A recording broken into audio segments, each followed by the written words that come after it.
జీవన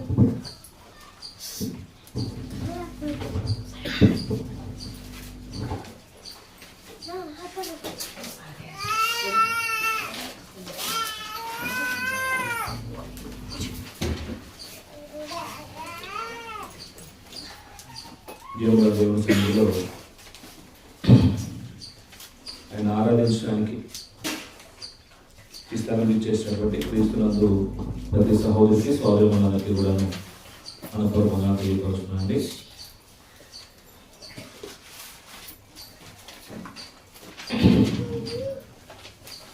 కీర్తన ద్వారా దేవుని నామాన్ని కనపరుచుకొని దేవుని వాక్యం వింటూ మన విశ్వాసం జీవితాన్ని వాక్య క్రమం చొప్పున మనలో ఉన్న ప్రతి లోపాన్ని సవరించుకుంటూ దేవుని యొక్క వాక్యం ద్వారా మన జీవితాన్ని బలపరుచుకునేందుకు దేవుడు మనకి ఇచ్చినటువంటి గొప్ప అవకాశం బట్టి దేవునికి మన పూర్వక కృపను తెలియపరుస్తున్నాను.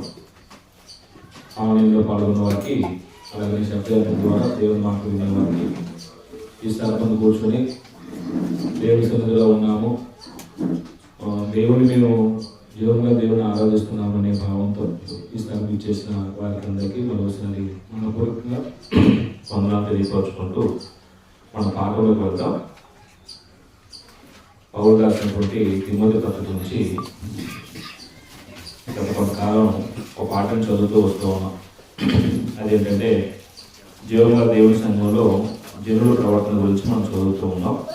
ఆ విషయాన్ని మరికొన్ని విషయాలు ఈరోజు మనం ధ్యానించుకుందాం. అంటే ఆ మాటని అర్థం చేసుకునే క్రమంలో జీవం అంటే ఏంటో చెప్పుకుందాం, దేవుని గురించినటువంటి విషయాన్ని మనం అర్థం చేసుకుందాం, సంఘాల గురించినటువంటి విషయాన్ని మనం అర్థం చేసుకుందాం. ఆ సంఘంలో జనులు ఎవరో చూసాం, ఆ జనుల యొక్క ప్రవర్తన ఏంటో మనం ఆలోచన చేస్తూ ఉన్నాం. జీవం అనేది మార్పు చెందిన దేవుని యొక్క గుణశక్త. అవైలాగా చూడండి, పరలోకంలో ఒక వ్యక్తి జీవించే జీవితం జీవం అన్నాడు. అంటే యేసు ప్రభు ఈ లోకంలోకి వచ్చినప్పుడు ఆయనలో ఉన్న జీవం ప్రతి మనిషిని ఏం చేస్తుందంటే వెలిగిస్తున్నాడు యోహాను సువార్తలో. అంటే యేసు ప్రభులో ఉన్నటువంటి జీవం, పరలోకంలో ఉండే ఆ జీవిత విధానం ఈ భూమి మీద 33 సంవత్సరాలు యేసు ప్రభు జీవించి ప్రతి మనిషిని ఏం చేసి యేసు ప్రభు వారు వెలిగించేది. అంటే జీవము దేవుని యొక్క గుణశీలత అయితే, ప్రేమ దేవుని యొక్క స్వభావం, దేవుని యొక్క గుణం, నీతి, యథార్థత, సత్యము, క్షమాగుణము, నమ్మదగిన స్థితి, ఇవన్నీ జీవానికి సంబంధించినటువంటి సద్గుణాలు. అంటే యేసు ప్రభు ఈ భూమి జీవించిన జీవిత కాలంలో ఇలాంటి సద్గుణాలు కలిగి మనుషులు ఏం చేశారంటే ఇలా జీవించాలని యేసు ప్రభు మనకి మాదిరి చూపించారు. భూలోకంలో జీవిస్తూ పరలోక సంబంధంగా బ్రతికాడు యేసు ప్రభు. ఈ భూమి మీద మనుషులు అలా బ్రతకడం సాధ్యం కాదు, మనం భూమి మీద మనుషులు కాబట్టి, దేహం ఉన్నాం కాబట్టి మనం పాపం చేస్తాం, తప్పులు చేస్తాం అని ప్రతి మనిషి సమర్థించుకునే స్థితిలో ఉన్న మనుషుల మధ్య దేహంలో ఉండి కూడా పాపం చేయకుండా మనిషి బ్రతకాలలో యేసు ప్రభు ఏం చేశాడు, మనకి జీవాన్ని ఇలా మాదిరి చూపించాడు. అప్పుడు ఆ జీవము గల దేవుని అన్నాడు. అంటే ఆ జీవము గల అనే మాట మనిషికి సంబంధించిగా ఉపయోగించాడా, ఆ వచనంలో దేవుడికి సంబంధించిగా ఉపయోగించాడా?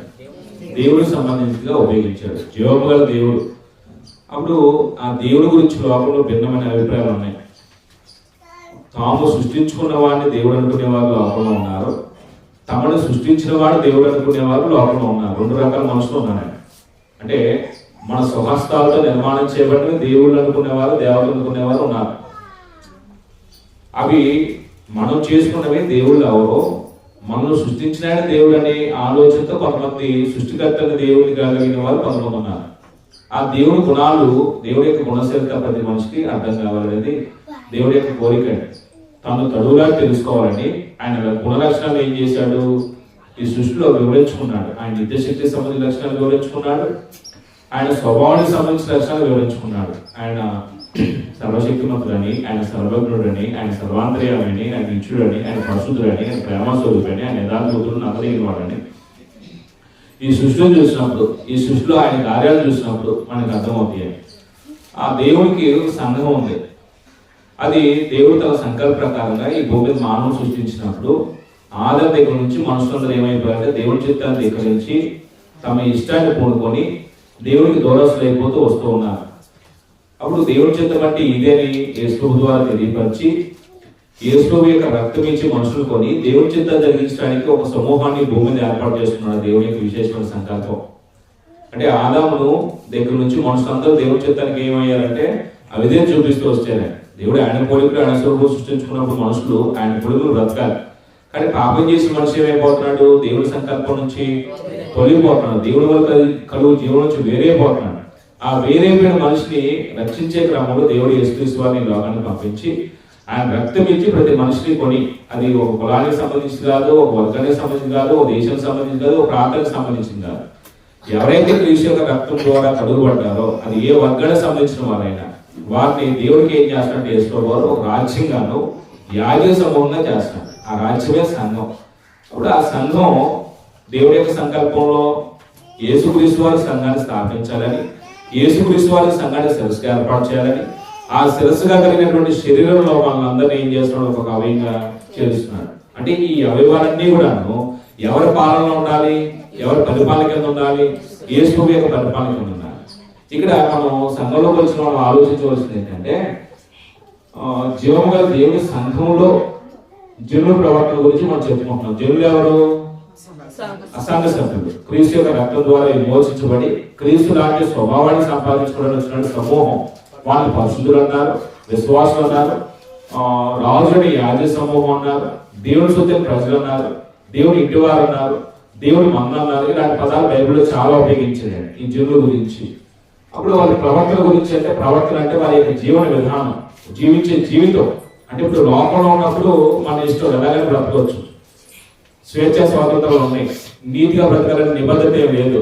ఇలాగనే మాట్లాడాలి, ఇలాగనే ఆలోచించాలి, ఇలాంటి వసతులు ఉండాలి, ఇలాంటి కట్టుబాట్లు ఉండాలి అనేది లోకంలో నియమేమీ లేదే. విచ్చరిగా బ్రతికామా. మనకి దైవభయం లేనప్పుడు ఈ శరీరం యొక్క ఇచ్చం జరిగించుకోవడానికి పరిగెత్తాం ఒకప్పుడు. అయితే దేవుని యొక్క వాక్యం మన జీవితాలకు వచ్చిన తర్వాత, దేవుడి నీతి మనకు అర్థమైన తర్వాత, దేవుడు ఇలా బ్రతకమని దేవుడు కోరుతున్నాడు అనే సంగతి మనకు అర్థమైన తర్వాత మన మనస్సాక్షి ఏం చేస్తుందంటే ఇలా బ్రతకూడదని మనకి ఏం చేస్తుందంటే ఆరోపణ చేస్తున్నాడు. ఇది తప్పు, ఇది ఒప్పు, ఇలా చేయకూడదు, ఇలా చేయాలి, ఇలా మాట్లాడకూడదు, ఇలా మాట్లాడాలి, ఇలా ఉండాలి, ఇలా ఉండకూడదు, నీ ప్రవర్తన సరిగ్గా లేదు అని మన మనస్సాక్షి ఏం చేస్తుంది? మన మీద ప్రభుత్వం చేస్తుంది, అంటే దోషారోపణ చేస్తుంది. మనల్ని తప్పుని సరి చేసుకోవడానికి బ్రతకడానికి దేవుడు అవకాశం ఇచ్చాడు. అప్పుడు ప్రవర్తనని ప్రభావితం చేసేది ఏంటంటే ఒక లక్ష్యం పెట్టుకున్న వ్యక్తి తన ప్రవర్తన ఏం చేస్తుంది? జాగ్రత్త కాల్చుకుంటాడు. ప్రస్తుతం యవనస్తులు చాలా, అంటే ఈ రోజు మనం ఆలోచన చేస్తే యవనస్తుడు సంఘంలో యవనస్తులు చెడు మార్గాలను వెళ్ళిపోవడానికి కారణం ఏంటంటే, చెడు అలవాట్లు బానిసలు అవడానికి కారణం ఏంటంటే, కుటుంబంలో బాధ్యతారహితంగా బ్రతకడానికి కారణం ఏంటంటే వాళ్ళకు ఒక బాధ్యత ఏర్పడలేదే, వాళ్ళకు ఒక లక్ష్యం అంటూ లేదే. ఆ లక్ష్యం లేనివాడు ఎలా బ్రతుకుతాడు? కుటుంబంలో కుటుంబానికి భారం ఉంటాడు, సమాజానికి అభ్యంతరకరంగా ఉంటాడు. ఒక లక్ష్యం లేనివాడు గురిగా లేకుండా ఎందుకు బ్రతుకుతున్నాడో తెలియకుండా జీవితం అలాగా కాలాన్ని అనుభవిస్తాడు. అందుకు ఒక వ్యక్తి యొక్క ప్రవర్తన కంట్రోల్ చేసేది ఏంటంటే ఒక లక్ష్యం అండి. సంఘంలోకి వస్తున్నప్పుడు కూడా మనకంటూ ఒక లక్ష్యం ఏర్పడాలి. నేను జీవంగా దేవుడి సంఘంలోకి వస్తున్నాను, ఆ సంఘంలో నా ప్రవర్తన ఎలా ఉండాలి, ఆ ప్రవర్తన బట్టి నేను ఏదో సాధించాలి. ఏం సాధించడానికి ఇచ్చాం క్రీస్తు సంఘంలోకి? ఈ భూమి మీద ఉన్నప్పుడు మనం సాధించేది ఏదైనా ఉంది అంటే అది క్రీస్తు యొక్క సారూప్యతను సంపాదించడానికి మన సంఘంలోకి రావాలండి. అంతే తప్ప మనకంటూ ఒక వర్గం ఉంది, మనకంటూ ఒక చర్చ ఉంది, లేకపోతే మనకంటూ మనందరూ కులం కాబట్టి మనకు ఒక చర్చ ఏర్పాటు చేసుకున్నా ఈ ధోరణితో కాదు. అక్కడ నాకు లేకపోతే నాకు గుర్తింపు ఇవ్వలేదు కాబట్టి ఇక్కడ నాకు గుర్తింపు ఇస్తారు అనే కోణంలో కాదే. లేకపోతే వాళ్ళలాంటిది కాదు, ఇది ఇంకొక లాగా ఉంది కాబట్టి వెరైటీ ఉంది కాబట్టి కాదే. ఒక వ్యక్తి సంఘంలోకి వస్తున్నాడంటే అతను గురి ఏమై ఉండాలంటే లోకంలో నేను యేసు యొక్క స్వభావాన్ని సంపాదించే అవకాశం నాకు లేదు. ఎందుకంటే లోకంలో సాతాను ప్రభుత్వం ఉన్నాను. సాతాను ప్రభుత్వం ఉన్నటువంటి పాలనలో నాకు అనేకమైన సమస్యలు ఉన్నాయి. పాపము, మరణము, ఉగ్రత, శత్రుత్వము, విరోధం, ఇవన్నీ సమస్యలు నాకు. ఈ సమస్యలన్నిటి నుంచి తప్పించబడి క్రీస్తు ప్రభువు పాలనలోకి వచ్చిన తర్వాత నా వ్యక్తిత్వం ఎలా మారాలి? యేసుక్రీస్తు లాంటి వ్యక్తిత్వం మారాలి. అంటే క్రీస్తు యొక్క పాలనలో యేసు యొక్క పరిపాలన కింద ఉన్న మనుషులు అలాంటి వ్యక్తిత్వాన్ని అలవర్చుకోవడానికి సంఘంలోకి రావాలండి. అంతే తప్ప మనకంటూ ఒక ప్రత్యేకత ఉంది అని చాటించుకోవడానికి కావాల్సిన సంఘం అనేది అది మనం అర్థం చేసుకున్నాం. రైట్. అప్పుడు ఇక్కడ ఈ పదంలోనే జీవముగా దేవుడు సంఘంలో అన్నాడా, సంఘం మీద అన్నాడు, లేదా సంఘం పైన అన్నాడు? అంటే సంఘంలో మన ప్రవర్తన, సంఘం పైన కాదండి, సంఘం మీద కాదండి. సంఘం మీద మనం ఆజమాయి చేయడానికి అది మన సొత్తు కాదు. మనమేమి దాని వరకు ఏమి ఖర్చు చేయాల. నేను వాక్యం చెప్పినంత మాత్రాన సంఘం మీద నేను పెత్తనం చేయడానికి నాకు అధికారం ఏమి లేదండి.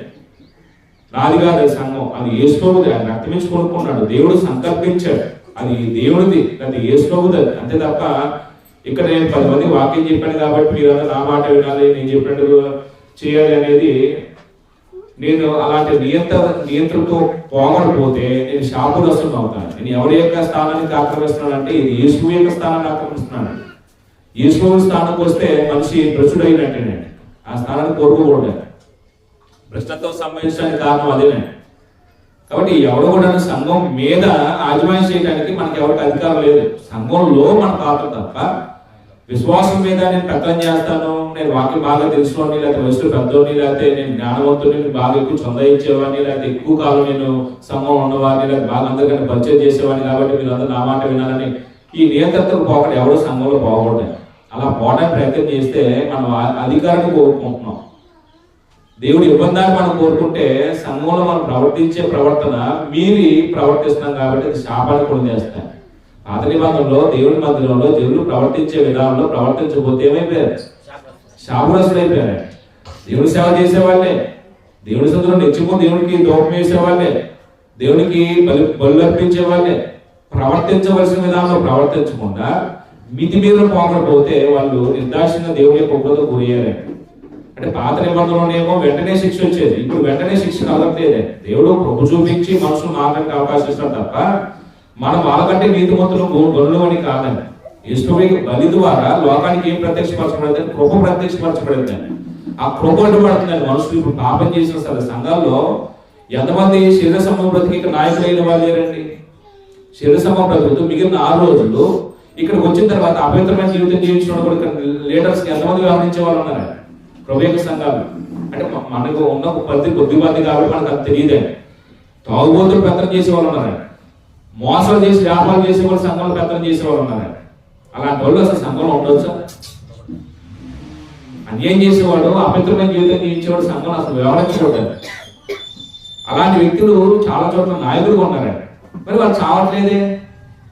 పాత నిబంధనలు వెంటనే చచ్చేవారు కదా, ఇప్పుడు వెంటనే చంపట్లేదు దేవుడు. దేవుడు మార్పు చెందడానికి కృప చూపిస్తున్నాడు, అవకాశం ఇస్తున్నాడు, అనుగ్రహం చూపిస్తున్నాడు. అది మనుషులు ఏమనుకుంటున్నారంటే దేవుడు నన్ను అంగీకరించాడు, నేను చేస్తాను, ఏమనట్లేదు, ఏం కావట్లేదు నాకని అలాగే కొనసాగుతున్నాయి. ఇప్పుడు మళ్ళీ కూడా జీవితం మార్చుకోకుండా అలంకారికి వచ్చి వెళ్ళిపోయే వాళ్ళు ఎంతమంది లేరే. సోదరులారా, సహోదరులారా, మీరు ఒకసారి ఆలోచించండి. మన జీవితంలో మార్పు అనేది కనపడకుండా ఆదివారం నామకార్థంగా అందంగా అలంకరించబడి వచ్చేసి మనం వెళ్ళిపోవటం వల్ల మనం దేవుడి దృష్టిలో అంగీకారయోగ్యమైనటువంటి పాత్రలు మనం ఉండలేమనాలి. మన జీవితాలు మారాలి, మన ఆలోచన మారాలి, మన క్రియలు మారాలి, మన భావజనాలు లోపల ఉన్నప్పుడు ఎలా ఉన్నాయి, ఇప్పుడు ఎలా ఉన్నాయో, మన సహవాసం లోపల ఉన్నప్పుడు ఎలా ఉందో, ఇప్పుడు ఎలా ఉందో, మన మాటలు లోపల ఉన్నప్పుడు ఎలా ఉన్నాయో, సంఘంలోకి వచ్చిన తర్వాత ఎలా ఉందో, మన క్రియలు లోపల ఉన్నప్పుడు ఎలా ఉందో, క్రీస్తులోకి వచ్చిన తర్వాత ఎలా ఉందో, వ్యత్యాసం కనబడాలి. వ్యత్యాసం కనబడకుండా మనం అలంకారికి వచ్చి కూర్చొని వెళ్ళిపోవడం వల్ల మనం ఏమి దేవుడిని మహిమపరిచే పరిస్థితి ఉన్నదా? మనకి ఉరిగేది కూడా ఏమి ఉండదా? ఆదివారం వెళ్ళి వచ్చామని తృప్తి తప్ప మనం ఆత్మ సంబంధంగా మనం బ్రతుకుతున్నామనే సంతృప్తి మనలో ఏమాత్రం కలగదు. కాబట్టి సంఘంలో అన్ని స్థాయిల వారు ఉంటారు. సంఘంలో వృద్ధులు ఉన్నారు, వృద్ధ స్త్రీలు ఉన్నారు, మధ్య వయసులు ఉన్నారు, యవనస్తులు ఉన్నారు, యవనస్తురాలు ఉన్నారు, దాసులు ఉన్నారు, యజమానులు ఉన్నారు, సువార్తికులు ఉన్నారు. అంటే అన్ని క్యాడర్స్ ఉన్నారు. అన్ని క్యాడర్స్ కి నువ్వు ప్రభుత్వ సంఘంలోకి వచ్చిన తర్వాత నీ ప్రవర్తన ఎలా ఉండాలో, నీ ప్రవర్తన విషయంలో దేవుడి వాక్యాన్ని ఒకసారి ఎప్పుడు పరిశీలన చేసుకుంటూ ఆ వాక్యానికి నా ప్రవర్తనకి సంబంధం ఉందా, సంబంధం లేకుండా నేను జీవిస్తున్నాను అనేది మనం ఆలోచించుకోవాలి. మనం ముగ్గురు గురించి మనం చెప్పుకున్నాం. మొట్టమొదటి చూస్తుంది ఏంటంటే వయసులో పెద్దలైన వారి గురించి ఆలోచన చేసేవాడు, అంటే వృద్ధుల గురించి మనం ఆలోచన చేసాం. తీతు పత్రికలో మనం ఆ సంగతి చెప్పుకొని అది ఒక పాయింట్ మనం జస్ట్ అలాగా చెప్పుకుంటూ మనం వచ్చేద్దాం. వృద్ధుల గురించి చెప్పిన మాట ఏంటంటే వాళ్ళు మితానుభవం కలిగిన వారు ఉండాలని, అంటే ఉండవలసినంత సరిపడినంత అనుభవం ఉండాలని, మాన్యులు అంటే గౌరవించబడిన వారు ఉండాలని.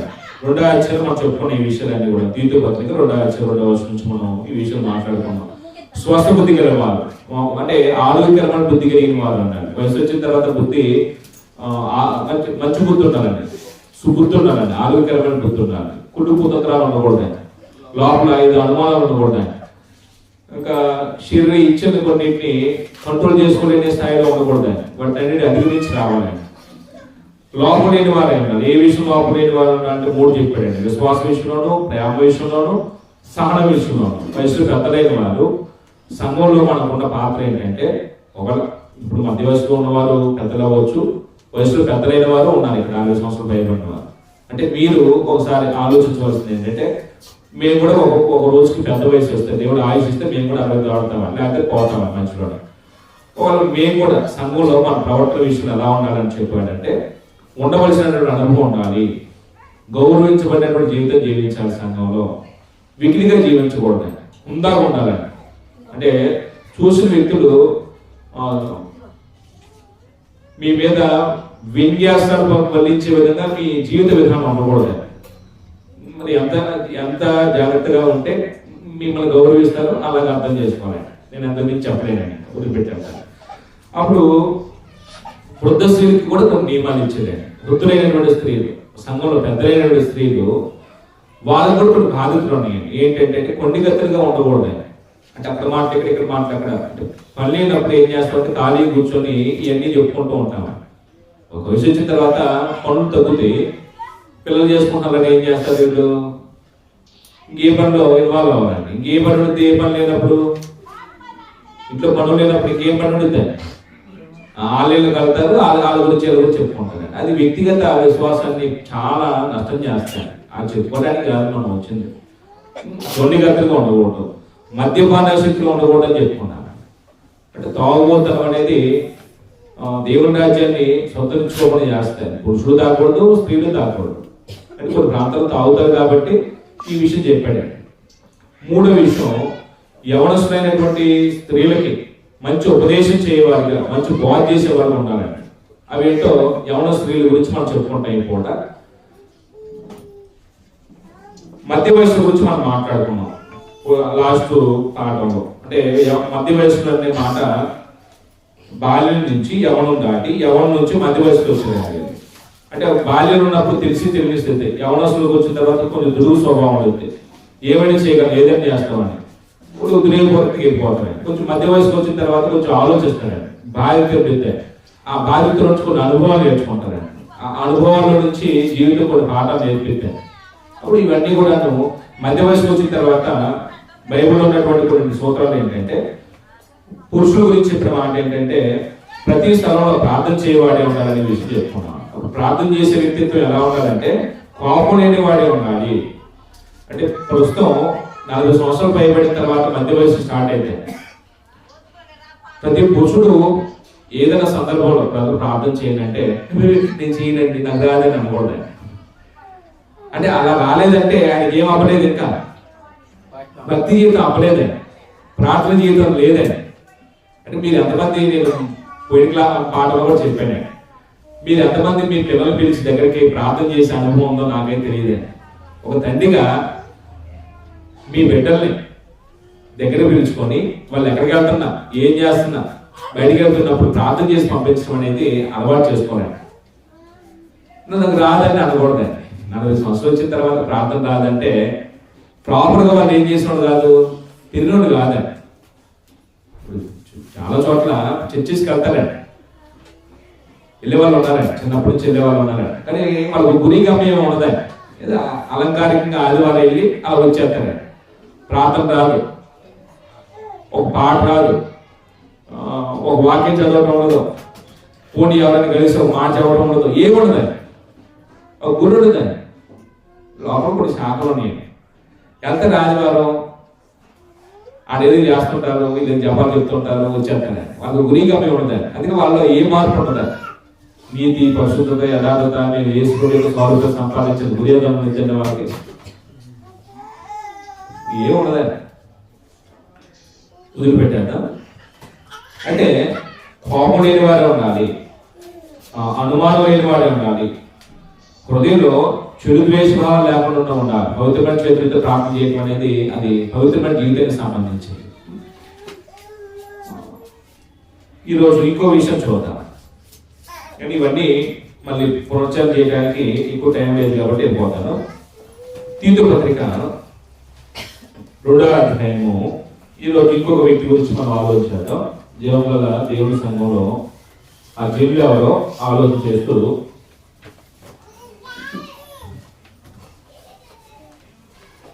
తీతు పత్రిక 2వ అధ్యాయం 6వ వచనం ఒకసారి చూద్దాం. 6వ వచనం చెప్పారు ఇక్కడ నుంచి 6వ వచనం ఒకసారి చూద్దాం. 6వ వచనం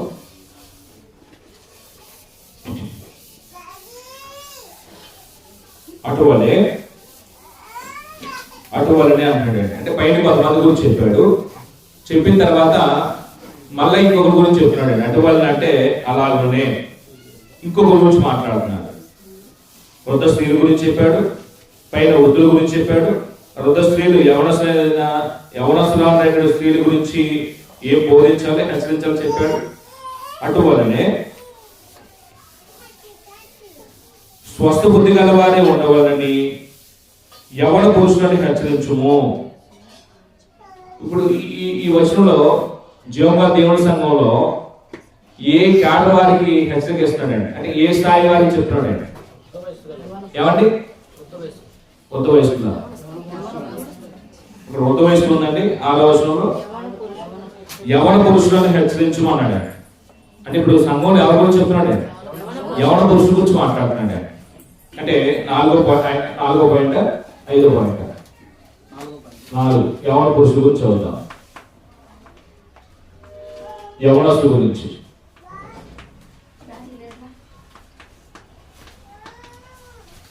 జీవంగా దేవుడి సంఘంలో యవనస్తులు సంఘంలో ఉంటే ఆ సంఘంలో వారి పాత్ర అయితే చూద్దాం. యవనస్తులను గురించి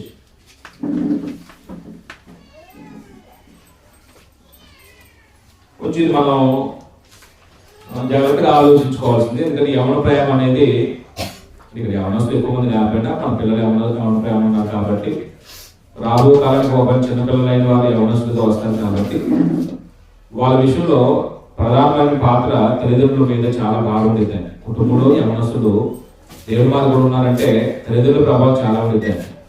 ఒకళ్ళు లోపంలో ఉన్నారంటే తల్లిదండ్రుల యొక్క ప్రభావం కూడా ఉంటుంది వాళ్ళ మీద. అంటే ఇక్కడ యవనస్తుల కోణంలో మనం ఆలోచించకుండా తల్లిదండ్రులు యవనస్తులు 2 కలిపి మనం ఆలోచిద్దాం. ఇప్పుడు ఈ యవనస్తులకి ఏమి టీచింగ్ ఇచ్చాడు ఇక్కడ?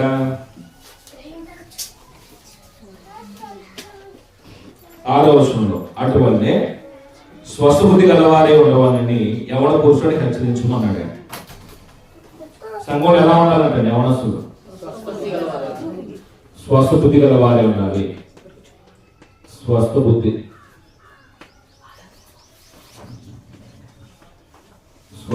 గలవారే.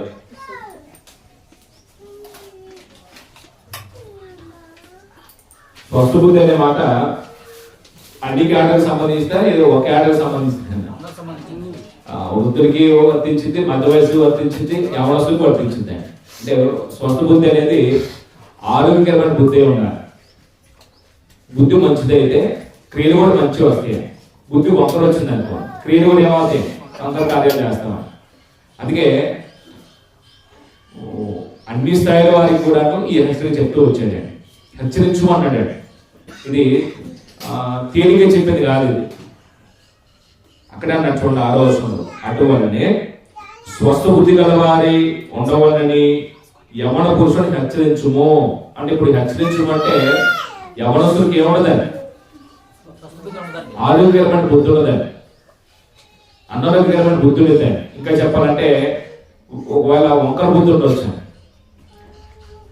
ఎందుకు అంటే వాళ్ళ ఆలోచన విధానం, వారి యొక్క ఇష్టాలు, వారి యొక్క అభిప్రాయాలు దేవుడి కోణంలో కాకుండా ఎక్కువ సందర్భాల్లో లోకం చేత ఆకర్షితులు అవుతున్నాయి. దాని దేవుడి చేత ఆకర్షితులు అవడం తక్కువ యవన ప్రయాణం. అందుకు ఆరోగ్యకరమైన బుద్ధి ఉండాలి.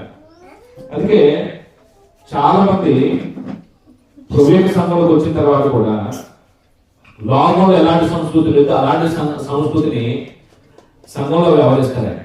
అది మంచి పద్ధతి కాదే. యవన కాలం ఉన్నప్పుడు ఆలోచన ఎలా ఉంటాయి? ఎవరన్నారు ఎవరిని అడిగినా ఇబ్బంది. ఆలోచనలో యుక్తంగా ఆలోచన చేస్తారా, చెడుగా ఆలోచన చేస్తారా? ఎక్కువగా చెడుగానే ఆలోచన చేస్తారా.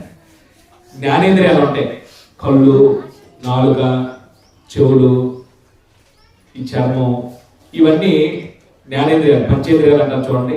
ఈ జ్ఞానేంద్రియాలు కంట్రోల్ చేసుకునే స్థాయిలో ఉంటాయా, అదుపు తప్పుతాయా? చూపు అదుపు తప్పిద్దండి యవన ప్రయాణం. అంటే చూసిన దానివల్ల కోరుకుంటుందండి యవన కాలం. ఈ శరీరం దాన్ని పొందుకోవడానికి ప్రయత్నం చేస్తాయి, దాని కొరకు ఎంతగానో తెగిస్తారండి యవనస్తులు. అంటే ఈ యవనస్తుల ప్రభావితం దేవుని వాక్యం చేత, దేవుని చేత కంటే కూడా లోకం చేత ప్రభావితం ఎక్కువైతే. అందుకు తిమోతికి రాసిన పత్రికలో మాట అంటాడు. తిమోతి రాసినటువంటి పత్రిక నేను ఒక మాట చదువుతాను. 2వ పత్రిక 2వ అధ్యాయము 22వ సంవత్సరం చూడండి. అంటే తిమోతి కూడా యవనస్తులే ఉండి ఎఫెసీ ప్రాంతంలో సేవ చేస్తున్నాడు కాబట్టి ఆయనకు ఒక టీచింగ్ ఇస్తున్నాడు పౌలు. నీవు యవనేచ్చు నుండి పారిపోము అన్నాడు. అంటే ఒక యవనస్తుడు యవనంలో నుండి ఇచ్చిన ఉంటాయని, కోరికలు ఉంటాయని, కోరికలు అదుపులో ఉంటాయి, అదుపు తప్పుతాయి. చాలా సందర్భాలు అదుపు తప్పుతాయి. ఈ అదుపు తప్పిన వ్యక్తి మంచి క్రియలు చేస్తాడు, చెడుపడి క్రియలు చేస్తాడు, చెడుపడి క్రియలు చేస్తాడు. అదుపులో ఉన్న వ్యక్తి ఏమో నేను అలా చూడకూడదు, నేను అలా మాట్లాడకూడదు, నేను అలాగ వాళ్ళతో అలా చేయకూడదు అని కంట్రోల్ చేసుకుంటాడు. ఈ కంట్రోల్ చేసుకునే వ్యక్తి వీక్ క్యారెక్టర్ కలిగిన వాడు ఏం చేస్తాడే, మాస్టర్ నీకు ఇంకా పిల్ల చేస్తాడు వాట్ల, నువ్వు డిస్టర్బ్ చేస్తాను, అందరినీ డిస్టర్బ్ చేస్తాను.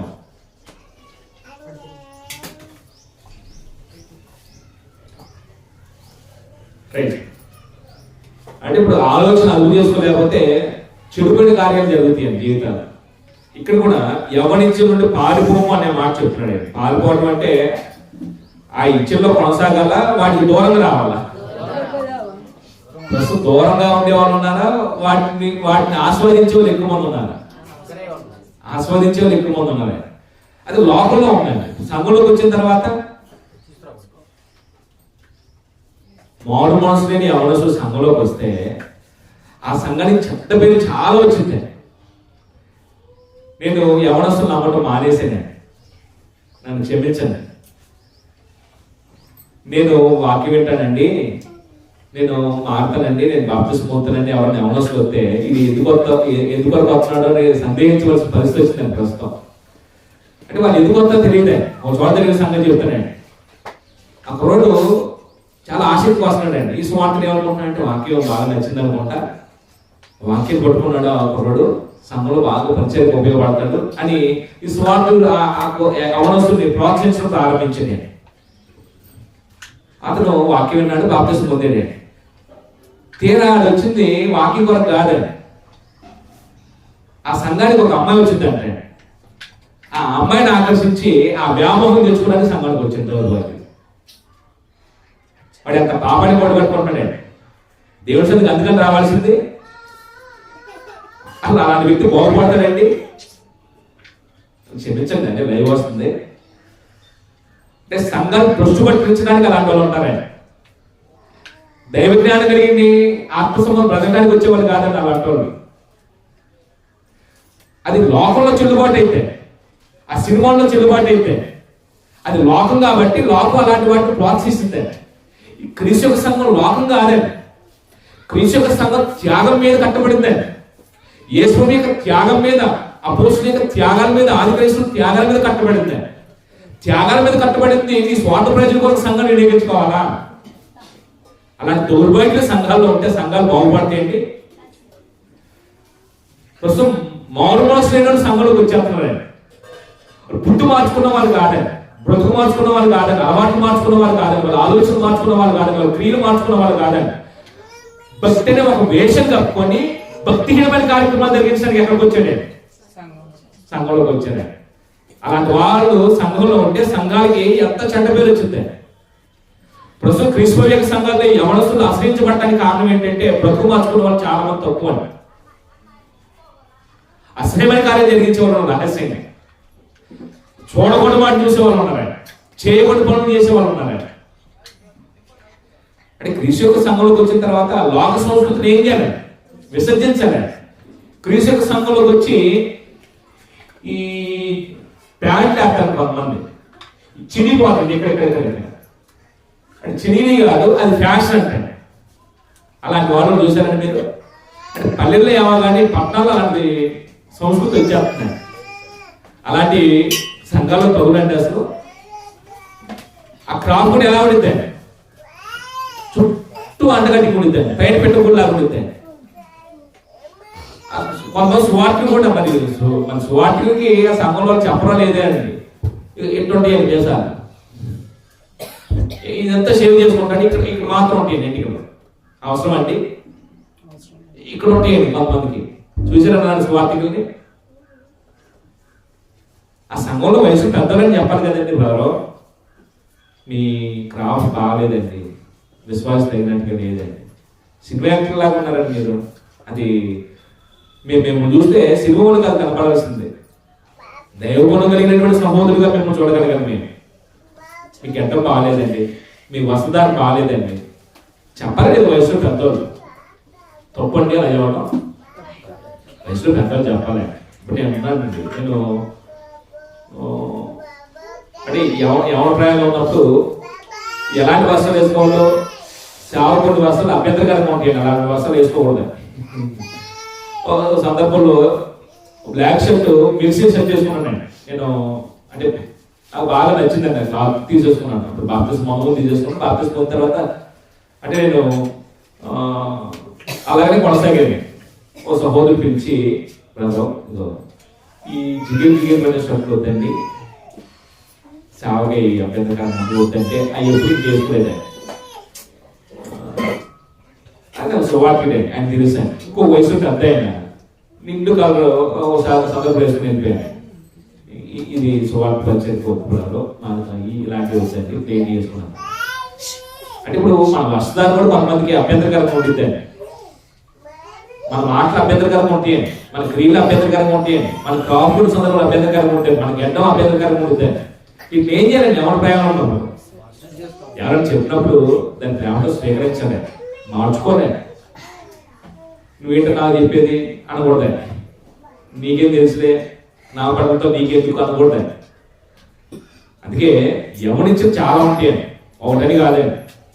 నలుగురిలో అందరు నన్నే చూడాలి, నన్నే గుర్తించాలి, నేను అందరికీ ఆకర్షణీయంగా కనపడాలి. ఎవరి ప్రేమ అలా ఉంటాయండి సహజంగా. సంఘంలోకి వచ్చిన తర్వాత అవి కూడా ఉండాలండి. ఒక చోట యూత్ క్లాస్ పెడితే ఎవడో ఫేషియల్ చేసుకుని వచ్చాడంటే యూత్ క్లాస్కి. అంటే ఇప్పుడు ఈ మొహం చూసి అందరూ అమ్మాయిలు అబ్బా అనాలండి, సిగ్గులేదండి. ఇప్పుడు తల్లిదండ్రులు చెప్పరండి, పిచ్చిపుల్లా క్రాప్ చేసుకుని ఉంటే ఏం చేయాలండి? అంటే మావుడు డిఫరెంట్ కనపడడం చూడండి అలసిస్తాడేమో మా నాన్న,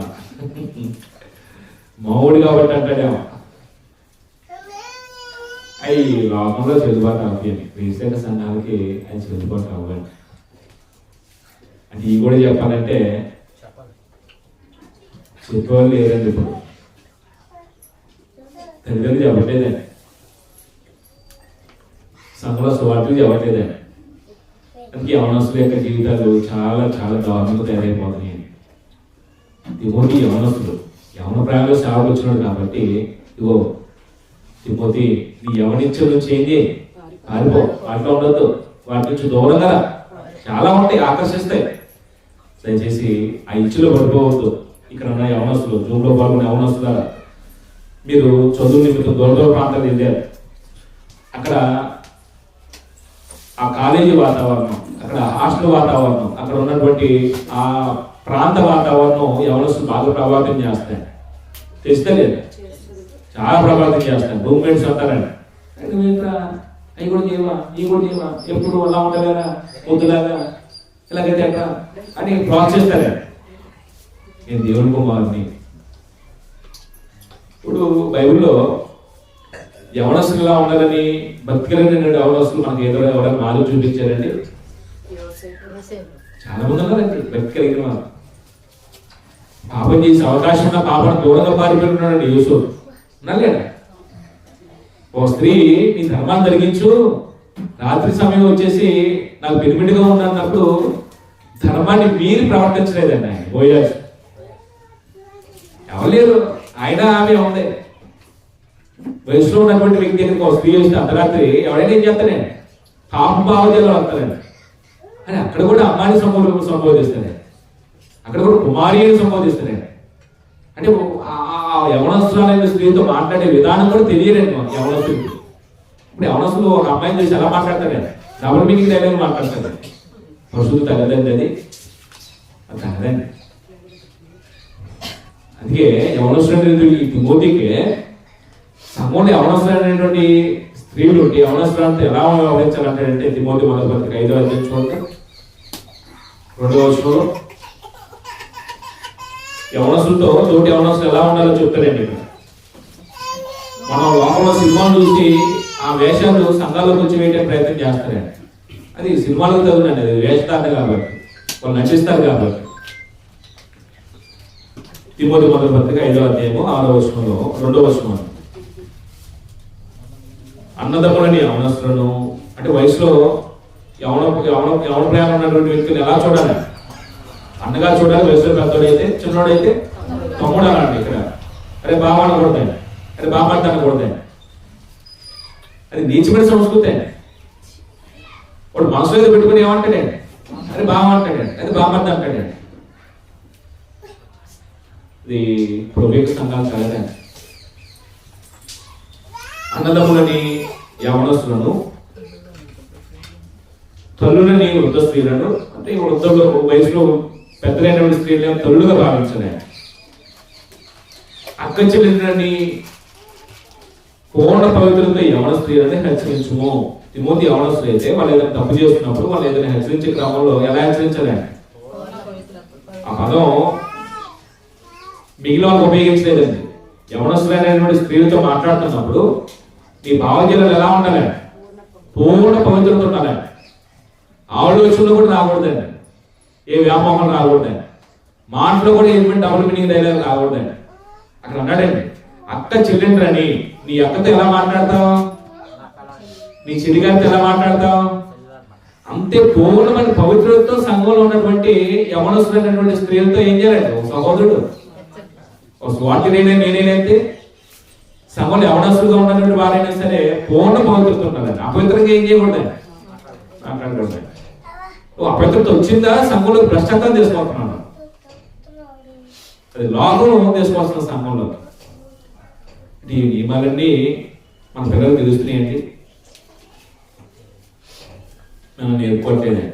మన మీద మన ప్రభావం కంటే లోకం ప్రభావం ఎక్కువ ఉందండి, సినిమాలో ప్రభావం ఎక్కువ ఉందండి. ఎందుకంటే సింగిల్ ప్యాంట్లు వేసుకుంటాడు.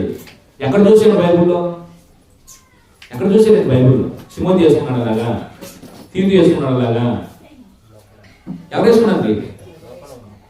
అది లోపల సినిమా యాక్టర్లు చూసారండి. ఆ సినిమా యాక్టర్లు చూసి మనం 3 రోజులు మామూలుగా అలా వేసుకుంటామండి. ఆ క్రాఫ్ అంతేనే, బట్టలు లేకుండా ఫోటో దిగుతాం.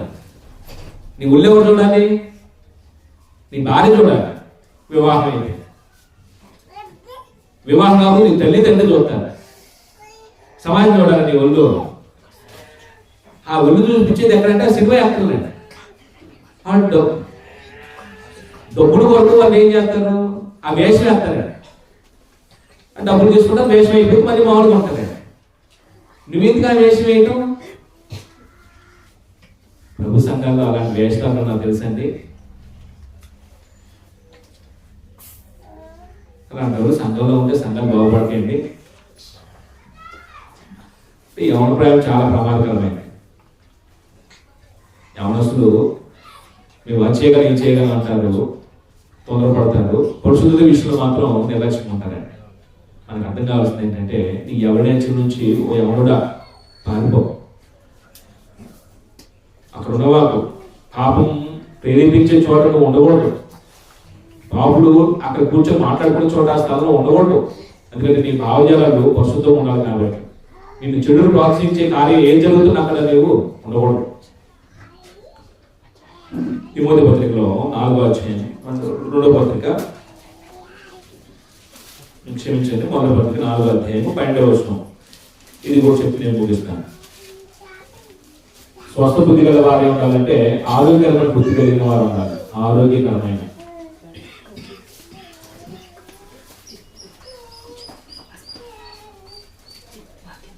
ఇంకో మాట రాసుకున్నాం. అంటే ఈ ఆరోగ్యకరమైన బుద్ధి ఎప్పుడు వచ్చిందంటే ఈ జ్ఞానేంద్రియాలు ఉన్నాయి చూడండి, జ్ఞానేంద్రియాలు ఉన్నాయి కదా, వాటిని సాధకం చేసుకోవాలి. ఇంకా చెప్పాలంటే మనలో ఎవరి ప్రాయంలో ఆశ నిగ్రహం ఉండాలి.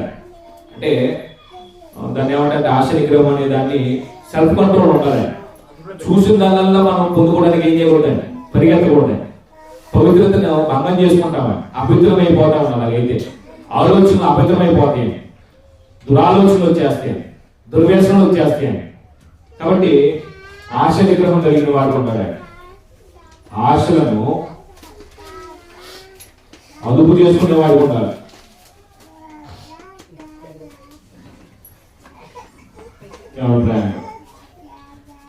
రెండోది ఏంటంటే యవన ఇచ్చ నుండి పారిపో. యవన ఇచ్చ నుండి మనం రాష్ట్రంగా చెప్పండి, ఇచ్చ నుండి యవనుడు పారిపోవాలి. పుట్టినట్టు ఏమన్నా పారిపోవడం అనే మాటని విడిచిపెట్టాలి. వాటిలో కొనసాగకూడదు, వాటిని ఆస్వాదించకూడదు. వచ్చిన చెప్తారా? ఇదేం తీతు 2:6, ఇది 1 తిమోతి 2 తిమోతి కదా, ఇది 2:22 2 తిమోతి 2:22. ఇప్పుడు ఇంకో మాట చెప్తున్నాడు, యవనస్తులైనటువంటి ఈ స్వార్థకి వర్తించింది, యవనస్తులకు వర్తించింది. 12వ వచనం ఒకసారి చదివి నేను ముగింపు వస్తాను. 12వ వచనం ఏమంటాడంటే నీ యవనం బట్టి ఎవరినో నిన్ను తృణీకరింపనీయకము. అంటే యవనస్తులు గురించి ఇచ్చినటువంటి టీచింగ్ ఏంటంటే ఇక్కడ ఆయన బోధకుడికి ఇచ్చాడు. ఆయన సమాజంలో ఉన్నటువంటి సంఘంలోకి వచ్చినటువంటి యవనస్తులకి వర్తించే టీచింగ్ ఏంటంటే యవనం బట్టి ఎవడు కూడా తృణీకరించే పరిస్థితిని నీకు ఉండకూడదు. అక్కడ ఏం రాసుకున్నావా? నీ యవనం బట్టి ఎవరినో నిన్ను తృణీకరింపనీయకము. 3 నేను మొత్తం రాయట్లేదు, మీరు రాసుకుంటే నీ యవనమును బట్టి ఎవరినో నిన్ను తృణీకరింపనీయకము అని మాత్రం నేను రాస్తున్నాను. తృణీకరింపనీయకము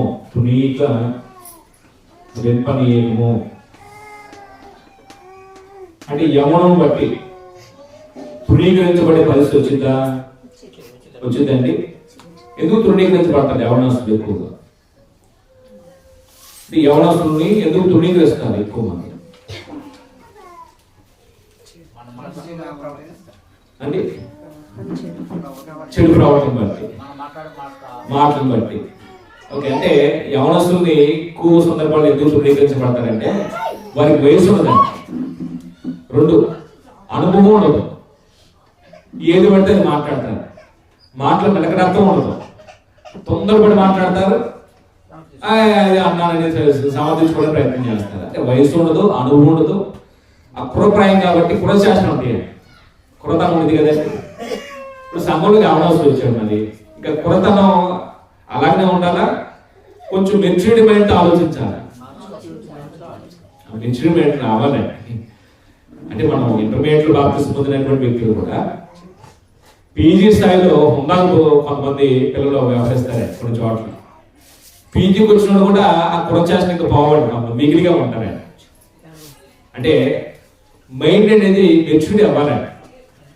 అంటే యవనస్తులు చూసినప్పుడు సామాన్యంగా అందరూ వాళ్ళు ఏదైనా చెప్పిన సలహా నీకేం తెలిసిన బాబు కూర్చో అని అంటారండి. కొంచెం హుందాకి గౌరవప్రదంగా, కొంచెం ఆనందపడుగా నేను చూసిన వాళ్ళందరూ నీ క్రియలు బట్టి, నీ ప్రవర్తన బట్టి, నీ ఆలోచన బట్టి, నువ్వు చేసే కార్యక్రమాలన్నింటినీ గమనించిన వాళ్ళు అప్పుడు నీ ప్రవర్తన బట్టి నువ్వు ఇచ్చే సలహాలను ఏం చేస్తారు? ఎవరైనా వింటారండి, స్వీకరిస్తారండి. నువ్వే కురచేష్టం మానేదనుకోండి, ఇంకా మిగిలిగా ఉంటావు అనుకోండి, నీకు తెలియదు బాబు కూర్చో అంటారు. అంటే సంఘంలోకి వచ్చిన తర్వాత సంఘంలో అవసరమైన వాళ్ళు కొన్ని సుధా తృణీకరించబడతారు. అప్పుడు తిమోతికి ఇచ్చినటువంటి టీచింగ్ ఏంటంటే ఇక్కడ ప్రతి యవనస్తులకు సంబంధించింది ఏంటంటే ఏ సందర్భాలు తృణీకరించబడే ప్రభావం ఉంటుంది అంటే నీ మాటలోను అంటే కొన్ని సందర్భాలు మాట్లాడేది బాగోపోతే యవనస్తులు ఏం చేయబడతాయి ఇంకా మాట్లాడగా రాదండి నువ్వు మోసుకోకూడదు అని కోపడతాడు వెళ్తారు. అంటే మాటలు కూడా జాగ్రత్తగా ఉండాలన్నారు. ప్రవర్తన అంటే ఈయన ప్రవర్తన ఏంటంటే బోధించే సేవా విధానం. మన ప్రవర్తన అంటే సంఘంలో, కుటుంబంలో, సమాజంలో ఒక యవనుడుగా మనం కొంచెం గౌరవప్రదమైన ప్రవర్తన ఉండాలి. మన ఆలోచన కానీ, మన క్రియలు కానీ, మన తలంపులు కానీ, మన యొక్క జీవన విధానం కొంచెం అందరికీ ప్రోత్సాహకరంగా ఉండాలి తప్ప అందరూ చూసి చీ అనుకునే స్థాయికి ప్రవర్తన దిగజారిపోకూడదు. కొంచెం యవనస్తులా గమనించండి. ప్రేమలోను ఈ ప్రేమ వేషధారంతో ఉండేది కాదండి, వ్యాపారంతో ఉండేది కాదండి. ప్రస్తుతం ఈ పదాన్ని అపార్థం చేసుకుని కొంతమంది అమ్మాయిలు కలిసి తిరిగితే ప్రేమించుకుంటున్నాను అంటారండి. అది పవిత్రత కాదండి, అపవిత్రత. దేవుడు అలా నిర్మాణం చేయలేదండి మనుషుని. అసలు దేవుడు అధికారం ఇవ్వలేదండి. రైట్. అంటే ప్రేమలోను విశ్వాసంలోను అంటే ఈ విశ్వాసం అనేది మనకి ఎంతవైతే వాక్య జ్ఞానం అప్పిందో దాన్ని అభ్యాసం చేయడం వల్ల వచ్చేది జీవితం అని క్రియారూపం ఉండేది. ఆ విశ్వాసంలో పవిత్రతలో అంటే ఎటువంటి లోపం లేకుండా, ఎటువంటి అభ్యంతరకరమైన జీవితం లేకుండా పరిశుద్ధులు తగినట్టుగా ఎవరికి మాదిరిగా ఉండాలంటాడంటే విశ్వాసం మాదిరిగా ఉందో. అంటే ఈ యవనస్తుడు సేవకుడుగా ఉంటే ఎవరి మాదిరిగా ఉండాలండి? ప్రేమించే విషయంలో, విశ్వాస విషయంలో, మాట్లాడే విషయంలో లోకంలో ఉన్న వారికి విశ్వాసులు కదా, విశ్వాసకే మాదిరి ఉండమని చెప్తున్నాడు. కాబట్టి అలా మాదిరి ఉండకపోతే ఏం చేయబడతాడు? తునీకరానికి గురవుతాడు. తునీకరింప నియమము 1 తిమోతి 4:12. ఇప్పుడు ఒకసారి ఈ యవనస్తుల యొక్క జీవిత విధానం బైబిల్లో అంటే ఇలాగ ఉంటే దేవుడికి నేను సంఘంలో మహిమ చేస్తాను అని కొంతమంది క్యారెక్టర్స్ మనం చూసామనుకోండి. పరిశుద్ధ విషయంలో మనకి పాపం చేయకుండా బ్రతికే విషయంలో మనకి ఎవరు మాదిరి చూపిస్తారంటే మనం ఎంత చెప్పుకున్నాం, ఎవరి కాలంలో పాపం చేసే పరిస్థితి వచ్చింది. అందుకే బైబిల్లో కూడా కొన్ని వర్షాలు ఉన్నాయండి. ఏంటంటే ఎవరు తప్పదు రుట్టిలేదు అనే మాట. అంటే మనం నిలబడటానికి వస్తాం, కానీ లోకం మనం బాగా ఆకర్షించింది. ఎంత ఆకర్షించింది అంటే దేవుడు వాక్యం కంటే, దేవుడి కంటే కూడా లోకం ఎవరి ప్రయాణంలో మనుషులు ఏం చేస్తారంటే ఆకర్షించింది. కాబట్టి ఆకర్షణ గురవకుండా ఉండడానికి ఎప్పుడు ఆ హృదయంలో వాక్యం ఉంచుకుంటే ఆ వాక్యానుసారంగా ఏం చేయబడతాడు? ప్రవర్తిస్తాడు. అంటే కొన్ని సందర్భాల్లో ఇంటి వాతావరణంలో పెరిగిన పిల్లలు క్రమం తప్పకుండా తల్లిదండ్రులతో ప్రార్థనకి వెళ్తూ సంఘ వాతావరణం కాస్త వాక్యం నేర్చుకున్న వాళ్ళు ఒక్కసారిగా దూర ప్రాంతం వెళ్ళిపోతారు చదువు నిమిత్తం. అక్కడ సంఘ సహవాసంతో కుటుంబానికి దూరంగా ఉంటారు. ఎవరి ప్రభావం ఎక్కువైందంటే ఆ స్నేహితుల ప్రభావం ఎక్కువైందండి. ఇంక వాళ్ళ ప్రార్థన ఉందండి, బైబిల్ చదవరండి, ఆ సంఘ ఆరాధన కార్యక్రమాలు ఇవేమి ఉండవండి. పాపం ఇప్పుడు లోకంలో కలిసిపోతారు, సినిమాలకి, సరదాలకి, లేకపోతే వాళ్ళతో ఉన్నటువంటి అత్యాత్మికన్నిటికీ ఎడిట్ అయిపోతారండి. దేవుడు ఉన్నాడు వాళ్ళ జీవితాలు. అంటే అదేమంటే ఇక్కడ స్త్రీ సంఘం లేదండి, ఇక్కడ ఆరాధన లేదండి, మాకు దూరం అయిపోయిందండి, ఏమి లేదండి, ఇక్కడ మేము బ్రతకలేకపోతున్నాం అంటాడు. ఇప్పుడు యోసేపు ఉన్నాడు, తండ్రి ఇంటి దగ్గర ఎంత భక్తిగా ఉన్నాడో పరాదేశం వెళ్ళిన తర్వాత కూడా ఎలా ఉన్నాడండి? ఆ భక్తులు మార్పేం రాలేదండి. మారేది భక్తి కాదండి. భక్తి కలిగిన వాడు ఏ చోట ఉన్నా భక్తిగా బ్రతుకుతాడే.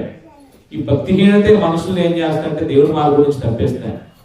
అంటే మన ప్రాంతం మారేవని, ఊరు మారేవని, ఇంకో ఊరు వెళ్ళేవని, చదువు నిమిత్తం, ఉద్యోగ నిమిత్తం, ఇంకో బాధ్యత నిమిత్తం ఎక్కడికే వెళ్ళేవని భక్తిని త్యాగం చేయని అవసరం లేదు. ఒక కుటుంబాన్ని త్యాగం చేసి వెళ్ళొచ్చు, ఊరు త్యాగం చేసి వెళ్ళొచ్చు, జీవనోపాధి నిమిత్తం ఏదైనా త్యాగం చేసి మనం వెళ్తున్నాం కదా. ఎవరి ప్రయాణంలో చదువు నిమిత్తం వెళ్ళేవాళ్ళు ఉన్నాం కదా. భక్తిని ఏం చేయకూడదు? త్యాగం చేయకూడదు. భక్తిని త్యాగం చేస్తే మనం భక్తిహీనం అయిపోతాం. భక్తికి అప్పదండి. కొంచెం జాగ్రత్తగా మన పిల్లల్ని కాల్చుకోవాలి. అందుకే ప్రస్తుతం తప్పట్లేదు, పిల్లల్ని హాస్టల్లో వేస్తే ఎక్కువ మంది పాడైపోతారండి. మన భక్తి జీవితం ఉందంటే తప్పని పరిస్థితి, మనం ఏం చేస్తాం? ఇంకా ఇంటి దగ్గర ఉండి అన్ని చదవడం కష్టం అవుతుందిగా.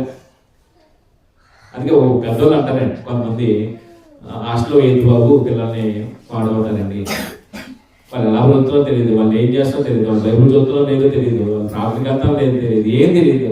కొంచెం వాళ్ళ మార్గం తప్పుతారు ఎక్కువ సందర్భాలు. అంటే కొంతమంది కొంచెం కాపాడపడతారండి, జాగ్రత్తగా ఉంటారు, కొంచెం చుట్టూ ఆలోచించేవాళ్ళు. మీరు చుట్టూ ఉంటారు కొంతమంది, అంటే పరిపక్వమైన జ్ఞానం ఉంటుంది, ఊగిపోతుంటారు, వాళ్ళు మాత్రం ప్రవర్తిపోతారు. కొంచెం వాళ్ళ విషయంలో మాత్రం ఎవరి కాలంలో ఉన్నటువంటి పరిస్థితి అదే. ఇంకేదో చెప్పాలనుకున్నాను, మర్చిపోయాను, వదిలిపెట్టాక.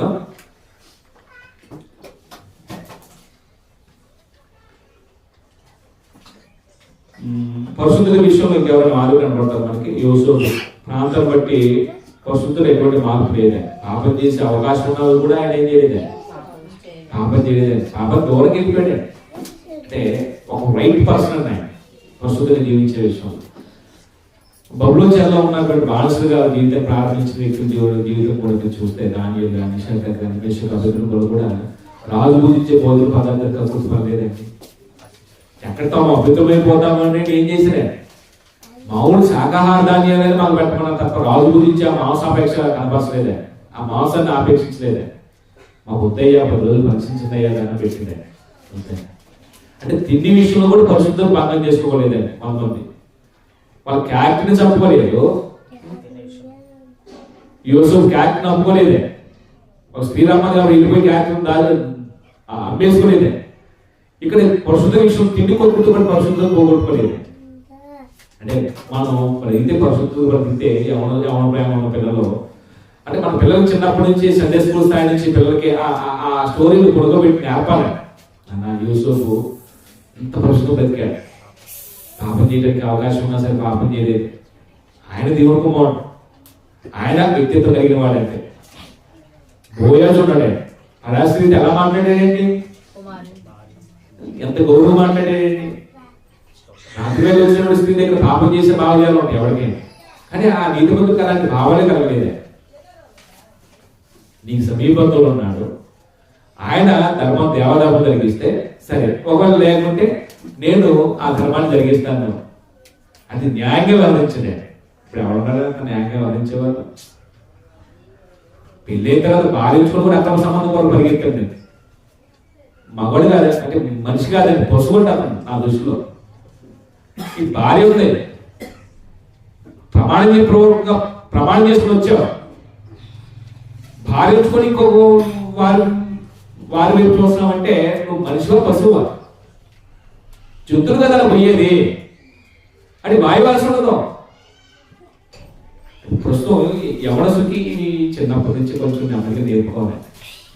మనకి కుటుంబ పరిస్థితి గురించి పట్టలేదే, అందుకే మన పిల్లలు గాలి కొట్టేసాం, మనం వాళ్ళు ఎక్కడ తిరుగుతున్నామో వాళ్ళు అన్నట్టు తిరిగిపోతున్నాం.